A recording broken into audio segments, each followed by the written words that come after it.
U.S. District Judge James Boasberg pressed Justice Department officials Thursday on the status and location of more than 250 U.S. migrants deported from CECOT to Venezuela in an attempt to weigh what, if any, opportunities the court has to order their return. Boasberg has been at the center of the sweeping immigration case since March 15th, when he issued an emergency order blocking the Trump administration's use of the Alien Enemies Act, a 1798 wartime immigration law to deport certain migrants to El Salvador.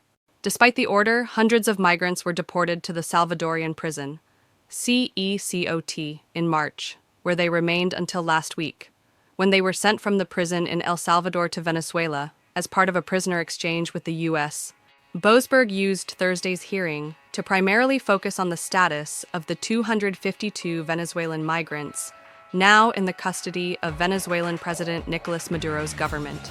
He pressed ACLU lawyer Lee Gallant, who is representing the class of CECOT migrants, about whether they had been in contact with the individuals sent from CECOT to Venezuela and their current status.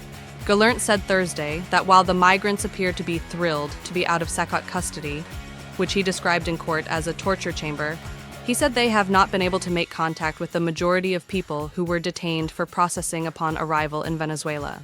He also cited fresh concerns about their custodial status in the country, noting that many, if not most, of the people deported from the U.S. to El Salvador in March had been in the U.S. seeking asylum from Venezuela. The Trump administration has not provided, as of this writing, a list of the migrants sent to CECOT in March or details of their immigration status in the U.S. prior to removal.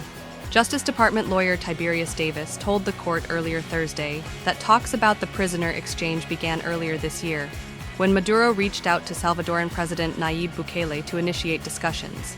The conversations abruptly stalled, he said, noting the two countries hate each other and revived with the U.S. as an intermediary. That, he said, coupled with the fact that the 10 American prisoners released from Venezuela were sent to El Salvador and then to the U.S., showed that the U.S. does not have constructive custody. Boasberg did not press them for specifics. Boasberg did, however, attempt to gauge the government's compliance ahead of any future actions or rulings. Asked Thursday whether the Justice Department would comply with the court's orders, Davis said they would if it was a lawful order. They also said they would likely seek an appeal from a higher court. Boasberg signaled eagerness to move on further contempt proceedings. He took umbrage at the lack of action from the U.S. Court of Appeals for the D.C. Circuit, which had stayed his original motion in April. He ruled then that the court had found probable cause to hold the Trump administration in contempt for failing to return the planes to U.S. soil